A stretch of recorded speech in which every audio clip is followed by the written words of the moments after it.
So the tummy can be a pretty mysterious thing. And you know this if you've ever dealt with bloating, with indigestion or heartburn, with constipation, even with things like brain fog because of the intimate interaction between your brain and your gut. And the fact is that there are a host of issues that can break your gut or cause your digestive system to work improperly.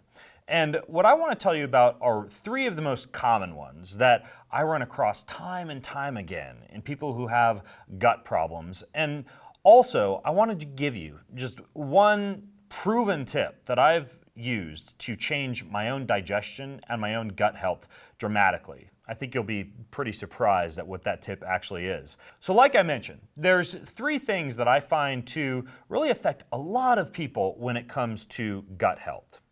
The first is bacterial imbalances based on good bacteria being in poor balance with bad bacteria. And one of the number one things that causes the type of bacterial imbalances or the type of what is called bacterial overgrowth that people encounter is an absence of good bacteria and an overgrowth of bad bacteria. So let me give you an example. One common condition that causes both bloating and gas, as well as constipation, that tends to fly under the radar, even a lot of physicians don't know about this, is called small intestine bacterial overgrowth, or SIBO, S-I-B-O. Now it's kind of gross to think about, but SIBO occurs when bacteria that are supposed to be in your colon and your large intestine mobilize up your body and take over your small intestine, and they're fed by things like sugar and starches. They're allowed to do this due to not enough good bacteria in your digestive tract, combined with lots of things that they can ferment on, things like fructose and sugar and starches and alcohols and all the things that these bacteria feed upon in the small intestine, resulting in what bacteria actually produce, and that is gas. Just like cows, bacteria produce gas in your small intestine. It's kind of gross to think about a bunch of bacteria farting in your small intestine, making you not feel all that great. But the good news is there are ways that you can beat something like SIBO. So to make sure that this doesn't happen to you, one tip that you probably could have guessed is to eat a wide variety of good bacteria that help to balance out the bad bacteria. We're talking about things like fermented foods, kimchi, sauerkraut, good organic or raw yogurts and milks, some cheeses, even some probiotic capsules that have lots of good strains in them can help to build up the good bacteria and keep the bad bacteria at bay. At the same time, there are natural compounds from nature that can help to kill some of that bad bacteria that takes over the digestive tract. Two perfect examples are garlic, which you can get from including garlic as a staple in your diet, and also oregano, which you can consume as an essential oil or even in the form of things like the herb thyme in your diet quite frequently. So overgrowth of bad bacteria is one issue. Another issue is what is known as leaky gut, which is just what it sounds like. Holes getting poked in the walls of the intestinal lining, resulting in foods that you eat not only getting digested improperly, but winding up in your bloodstream. And this can result in inflammation and a whole host of immune system issues like thyroid problems and acne and eczema and all the things that we associate with disease, but that often simply result from a gut that needs to be tended properly.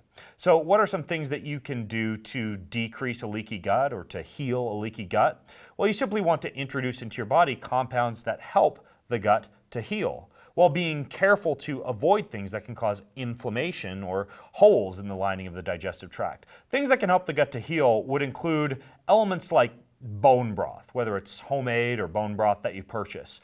Glutamine is another perfect example of something that you can find that's very helpful for the digestive tract. Colostrum, which you'll find in raw milk and also as a supplement, is another thing that can heal up the digestive tract. There are also certain compounds that you can make, like chia seeds, where you'll take a bunch of chia seeds, put them in a glass of water, allow them to sit for a few hours in the refrigerator, and this can help to coat the lining of your stomach. There's also an herb called slippery elm bark that you can make a tea out of and consume that. And very similar to chia seeds, it helps to coat the lining of your stomach and keep a lot of these leaky gut issues at bay. At the same time, you want to decrease intake of things that can poke holes in the lining of the gut. And the number one thing that does that is a common component that you find in plants, in wheat, in soy, in corn, in anything that's been sprayed and grown commercially, because glyphosate is a component that kills weeds, that kills insects, but that also does the same thing once it winds up in your digestive tract. So consider the wheat that you're consuming, the corn, the soy, etc., and even the animals that you're consuming, and whether or not they've actually fed on crops that have been sprayed with glyphosate. And you're going to do a pretty good job ensuring that you're not consuming compounds that poke holes in the lining of your gut. Now, in addition to bacterial overgrowth and a leaky gut, the final thing that I've found to be an issue for a lot of people is eating foods that have natural defense mechanisms. Let's take quinoa, a perfect example. A food, a grain that we know is somewhat healthy, high in amino acids and high in minerals, but is actually coated with what are called saponins. It's a soap-like irritant to the gut because quinoa, as a plant, wants to survive a long time. It wants a mammal to eat it, and then it wants that seed to pass through the body and get pooped out somewhere else for more quinoa to grow. So saponin is on the outer layer of the quinoa, which makes this healthy food indigestible and a food that causes gut issues for a lot of people. Well, how can we fix that? It's very simple. You can buy quinoa, and before you eat it, you can put it in a glass mason jar and you can rinse it, leave it overnight in that jar in water, and then in the morning, pour the water out, the quinoa into a strainer, rinse it again, put it back into the jar, and just a few cycles of rinsing and soaking something like quinoa, in the same way that our ancestors might have done, will actually make the quinoa far more digestible. The same could be said for example, fermenting wheat, or fermenting dairy, or fermenting soy, or soaking and sprouting certain foods like legumes and lentils, for example. All these plants have built-in natural defense mechanisms, but remember, humans are smarter than plants. It's not an issue of not eating things like legumes and beans and grains and quinoa. It's just a matter of treating them properly. So pay attention to bacterial overgrowth, pay attention to leaky gut, and pay attention to the hidden killers in some of these healthy foods that you eat. And how about that digestive tip that I wanted to give you? For every meal that you eat, try to chew each bite 25 times. Yes, 25 times. This will activate digestive enzymes. It will activate hormones that allow you to feel fuller, faster. It will allow for activation of hydrochloric acid to begin to break down proteins.